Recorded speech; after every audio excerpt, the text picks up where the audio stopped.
शिवसेना नेते भरत गोगावले यांचा मांत्रिकासोबतचा आणखी एक व्हिडिओ समोर आलाय। राष्ट्रवादीचे प्रवक्ते सूरज चव्हाण यांनी हा व्हिडिओ ट्विट केलाय। बाबा भरत शेठ प्लस अघोरी विद्या = पालकमंत्री आणि समोर प्रश्नचिन्ह असं कॅप्शन त्यांनी या व्हिडिओला दिलंय। जयंत पाटलांनी उदय सामंतांची भेट घेतली आहे। दोघांमध्ये तब्बल 1.5 तास चर्चा झाल्याची माहिती सूत्रांनी दिली। तर उपमुख्यमंत्री एकनाथ शिंदेंच्या सूचनेवरूनच ही भेट झाल्याची माहिती आहे।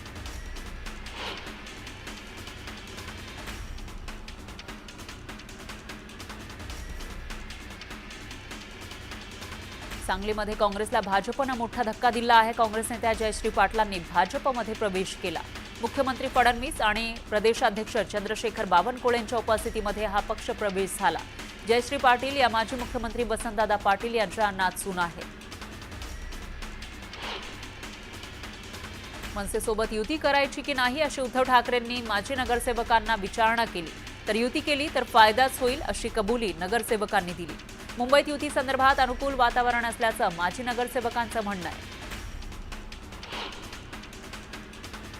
स्थानिक स्वराज्य संस्था आणि पालिका निवडणुकीच्या पार्श्वभूमीवर शिवसेनेच्या सर्व मंत्र्यांवर विशेष जबाबदारी देण्यात आली आहे। उपमुख्यमंत्री एकनाथ शिंदे यांनी शिवसेना मंत्र्यांच्या बैठकीत कामाचा आणि पक्षवाढीबाबत आढावा घेतला। दरम्यान प्रत्येक मंत्र्यावर विभागवार 5 जिल्ह्यांची जबाबदारी सोपवल्याची माहिती सूत्रांनी दिली। स्थानिक स्वराज्य संस्थांच्या निवडणुकीमध्ये शिवसेना युबीटी पक्ष एकला चलोच्या भूमिकेत असल्याचं दिसतंय। युबीटीनं 59व्या वर्धापन दिनानिमित्त टीजर प्रसिद्ध केला। यातून हिंदुत्वाची साथ घालण्यात आली आहे। कुटुंबासोबत निष्ठावंतांचा वर्धापन दिन या टॅगलाईनमुळे अनेकांच्या भुवया उंचावल्या। माळेगाव कारखान्याची पंचवार्षिक निवडणूक जाहीर झाली आहे। अशातच अजित पवार गटाच्या कार्यकर्त्यांनी शरद पवार आणि सुप्रिया सुळेंची भेट घेतली। आमच्या पॅनलला मतदान करण्याची विनंती त्यांनी केली।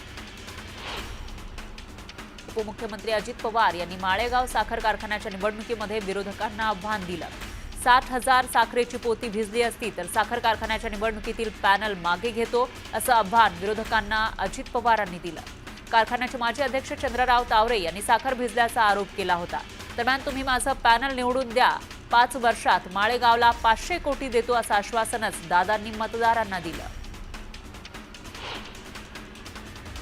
ठाणे जिल्ह्यात काँग्रेस पदाधिकाऱ्यांची बैठक झाली। यावेळी पदाधिकाऱ्यांसह विभागनिहाय आढावा घेण्यात आला। यावेळी पक्षविरोधी काम करणाऱ्यांवर कारवाई करण्याची मागणी कार्यकर्त्यांनी केली। धुळ्यातील गुलमोहर शासकीय विश्रामगृहात सापडलेल्या रोकड प्रकरणी धुळे पोलिसांनी 11 जणांची ओळख पटवलेली आहे। या 11 जणांना पोलीस ठाण्यात बोलावून जबाब नोंदवले जात आहे। नाशिकच्या कुंभमेळ्यासाठी विशेष अभ्यास समिती गठीत करण्यात आली आहे। या समितीमध्ये 7 सदस्यांचा समावेश आहे। भाविकांच्या सुरक्षिततेसाठी आणि संपर्कासाठी अत्याधुनिक यंत्रणा उभारण्याबाबत उपाययोजना केल्या जाणार आहेत। नालासोपाऱ्याच्या मदर विल्कणी शाळेच्या संचालिका आशा डिसोजा यांना मनसे महिला कार्यकर्त्यांनी मारहाण केली। उत्तीर्ण झालेल्या विद्यार्थ्यांना शाळा सोडल्याचा दाखला देत महिला कार्यकर्त्या आक्रमक झाल्या। भातसा नदीवरील वाशिंदे गेरसे पूल हा धोकादायक बनलेला आहे। तरीही जीव धोक्यात घालून या पुलावरून नागरिक प्रवास करतायत। वारंवार तक्रार देऊन सुद्धा प्रशासन याकडे दुर्लक्ष करते। कल्याणनगर मार्गावरील शहाड रेल्वे उड्डाण पुलावर पहिल्याच पावसात मोठ्या प्रमाणामध्ये खड्डे पडले। या खड्ड्यामधून वाट काढताना वाहन चालकांना तारेवरची कसरत करावी लागते। खड्डे चुकवत मार्गक्रमण करावं लागतंय। त्यामुळे या पुलावर होणाऱ्या वाहतूक कोंडीला वाहन चालकांना सामोरं जावं लागतंय। नव्या शैक्षणिक धोरणामध्ये मातृभाषा अनिवार्य आहे। हिंदीच्या नव्या GR मधून अनिवार्यता काढून टाकली आहे। त्यामुळे मराठीला पर्याय नाही, पण हिंदीला पर्याय आहे असं मुख्यमंत्री फडणवीस म्हणाले। केंद्रानं 3 भाषांचं सूत्र ठरवलेलं आहे। कुठलीही तिसरी भाषा शिकता येईल असं फडणवीस म्हणाले। आपण इंग्रजीचा पुरस्कार करतो, मग भारतीय भाषांचा तिरस्कार का, असा सवालही फडणवीसांनी विचारला। सरकारनं कोणावर सक्ती करणं चुकीचं आहे। मुलं कोणती भाषा शिकणार हे आई वडिलांना ठरवू दे, पालकांनी तो निर्णय घेतला पाहिजे असं मत खासदार सुप्रिया सुळेंनी व्यक्त केलं। जे विरोध करतायत त्यांनी आधी शासन निर्णय वाचावा असा सल्ला आमदार अमोल मिटकरींनी मनसेला दिला। पहिली ते 5वी साठी हिंदी ही तिसरी भाषा असेल. सर्व माध्यमांच्या शाळांमध्ये मराठी भाषा अनिवार्य केली आहे, असं मिटकरी म्हणाले. संत तुकाराम महाराजांच्या पालखीचं पंढरपूरकडे प्रस्थान झालं. यावेळी हजारो वारकऱ्यांच्या उपस्थितीनं देहू नगरी दुमदुमली. तर आज पालखी इनामदार वाड्यात विसावली आहे. मुख्यमंत्री फडणवीस यांच्या हस्ते देहूत संत तुकाराम महाराजांच्या पादुकांचं पूजन करण्यात आलं. यावेळी वारकऱ्यांनी मुख्यमंत्री फडणवीसांच्या डोक्यावर टोपी घालून त्यांचा सन्मान केला. आषाढी वारीनिमित्त शिवसेनेच्या वारकरी सेवा रथाचं पंढरपूरकडे प्रस्थान झालं आहे. या सेवा रथाला उपमुख्यमंत्री एकनाथ शिंदे यांनी भगवा झेंडा दाखवला. या रथाच्या माध्यमातून पायी वारी करणाऱ्या वारकऱ्यांना विविध सेवा पुरवल्या जाणार आहेत. तर एक ब्रेकिंग न्यूज आहे. भरत गोगावलेंचा मांत्रिकाबरोबरचा व्हिडिओ समोर आलाय. भरत गोगावले यांचा मांत्रिकासोबतचा हा व्हिडिओ आहे. एनसीपीचे सूरज चव्हाण यांनी हा व्हिडिओ पोस्ट केलाय. बाबा भरत शेठ प्लस अघोरी विद्या इक्वल टू पालकमंत्री क्वेश्चन मार्क असं कॅप्शन त्यांनी दिलेलं आहे. त्यामुळं भरत गोगावले यांनी अघोरी विद्या करून पालकमंत्री पद मिळवलंय का असा सवाल सूरज चव्हाण यांना विचारायचा आहे का असा सवाल या ठिकाणी उपस्थित होतोय. आणि यावर अधिक माहितीसाठी आपले प्रतिनिधी श्रीकृष्ण आवटे हे आपल्यासोबत जोडले गेले आहेत. श्रीकृष्ण, काय सांगाल? आधी तर वसंत मोरेंनी एक व्हिडिओ शेअर केला होता भरत गोगावलेंचा. आता त्याच्यानंतर महायुतीमधलेच एक चव्हाण यांनी हा व्हिडिओ शेअर केला आहे. याचा नेमका अर्थ काय आणि याच्यावर गोगावलेंची काही प्रतिक्रिया आली आहे का? नक्कीच फरा पाहायला गेलं तर जे शिवसेनेचे आहेत त्यांच्याकडून जे आहे त्यांच्याकडून देखील जो आहे तो व्हिडिओ व्हायरल करण्यात आला. त्यानंतर आजच राष्ट्रवादीचे प्रवक्ता सूरज चव्हाण म्हणजे शरद पवार गटाचे जे राष्ट्रवादी आहे सूरज चव्हाण यांच्याकडून देखील जे अगदी काही वेळापूर्वी जो आहे तो व्हिडिओ जो आहे तो ट्विट करण्यात आलेला आहे. या संदर्भात आपण थेट भरत गोगावले यांच्याशीच चर्चा करणार आहोत. मंत्री सर, काय सांगाल?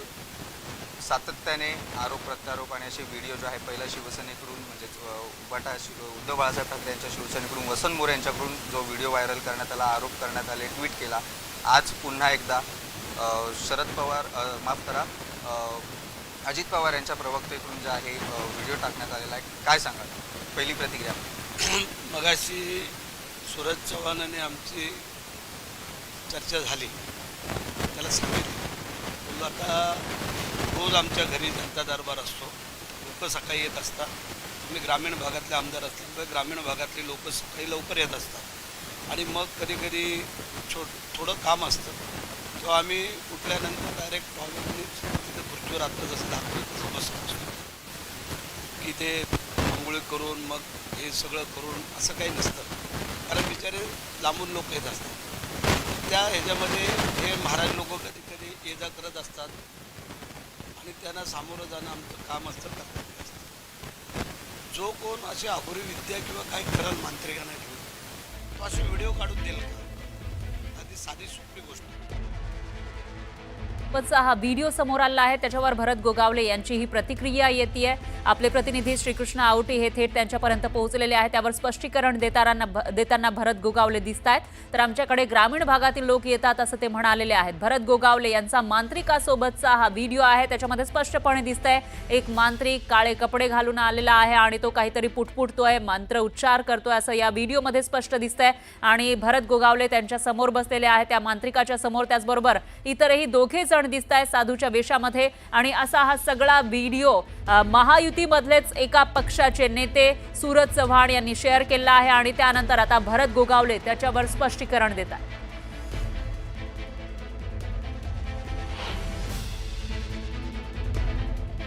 तर हाच तो व्हिडिओ आहे जो सूरज चव्हाण यांनी शेअर केला आहे. भरत गोगावलेंचा हा व्हिडिओ, मांत्रिकासोबतचा हा व्हिडिओ. आम्ही जर कुठे देवदर्शनाला गेलो का ते अघोरी विद्या होती आणि इतर तुम्ही लोक कुठं काय गेलात का ते काय नसतं. तर ह्या सगळ्या गोष्टी कारण त्यांच्या अंगाची लाहीलाही होते. कारण ज्या वस्तुस्थितीला आम्ही सामोरं जातो कारण आम्ही मगाही सांगितलं ज्याला कर नाही त्याला डर नसावी आणि ज्याची नीतिमत्ता चांगली आहे, नियत चांगली आहे, त्यांनी कधी घाबरायचं नसतं. आम्ही त्यातले आहोत. आम्ही या पवित्र भूमीतले मावळे आहोत शिवाजी महाराजांच्या.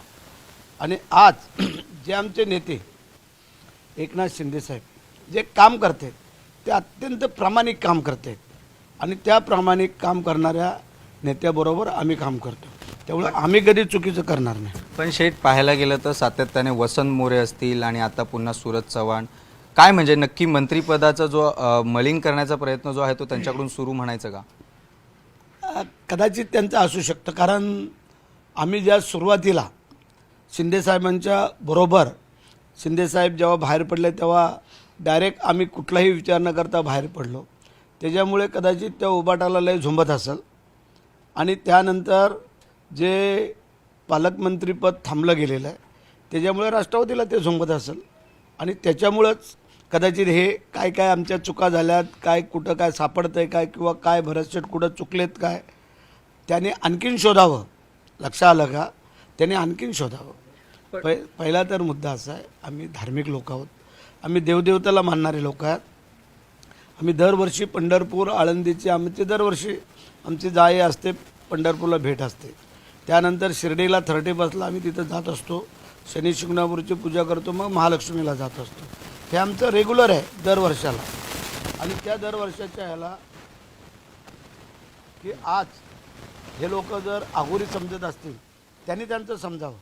मी मग पुन्हा एकदा आपल्याला सांगतो आहे की आम्ही जे काम करतो आहे ते स्वच्छ आणि चांगलं करतो, म्हणून तर लोकांनी आम्हाला 4-4 वेळेला निवडून दिलं ना. पण शेठ, आपण व्हिडिओ जो पाहिला सूरज चव्हाण यांनी ट्विट केलेला, त्यात देखील जो आहे अगदी जे केसांच्या जटा असतील किंवा काही मंत्र जे आहे ते पुटपुटताना आपल्याला पाहायला मिळतं आणि त्यात काळे कपडे देखील घालून बसलेला आहे. काय सांगाल याच्यात? मला पहिलं एक माझा प्रश्न आहे की ज्याला कोणाला आघोरी पूजा करायची असेल तो आपले असे व्हिडिओ काढून देईल का? पहिला हा सवाल तुम्ही स्वतःच्या मनाला विचारा की ज्याला कोणाला कोणी का असेना की त्याला ज्याला आघोरी पूजा जे काय करत असेल तो आपलं प्रदर्शन मांडेल का? ज्याच्या मनात पाप नाही तो समोर ओपन ते करतो. आणि आमचं जर म्हणणं आहे त्याने कुठेही कधीही सिद्ध करावं, काय आमचं चॅलेंज आहे या लोकांना.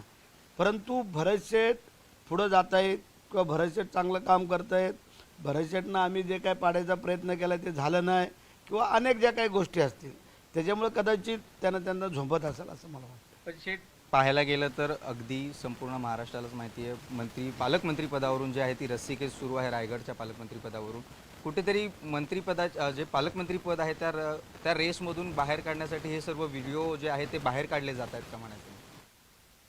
कदाचित असू शकतं, पण आम्ही त्याला काळजी करत नाही, घाबरत नाही. तुम्हाला कल्पना असणं गरजेचं आहे, ज्या माणसाने 2.5 वर्षाचं मिळालेलं मंत्रिपद जे माणूस नाकारतो त्याला कसली डर आहे? पण वस्तुस्थिती आहे, वस्तुस्थितीला सामोरं जाणं हे आमचं कर्तव्य 72 काही का असं ना. आणि आम्ही ज्यावेळेला चुकत नाही तेव्हा आम्ही झुकत नाही, हा आमचा शीर्षक आहे. पण ज्यावेळेला आम्ही चुकू तेव्हा आम्ही 10 वेळेला माफी मागू, ही आमची पद्धत आहे. उद्या वर्धापन दिन आहे, तर भरत गोगावलेंवर 2 वेळा अघोरी पूजेचे आरोप करण्यात आले आहे. एक विरोधकांकडून, एक सत्ताधारी जे नेते आहेत महायुतीमधले त्यांच्याकडून हा आरोप झाला आणि त्यानंतर भरत गोगावले हे स्पष्टीकरण देताना दिसत आहेत. त्यामुळे आणखी काही यातून पुढे येतं का ते बघावं लागेल. यानंतर बुलेटिन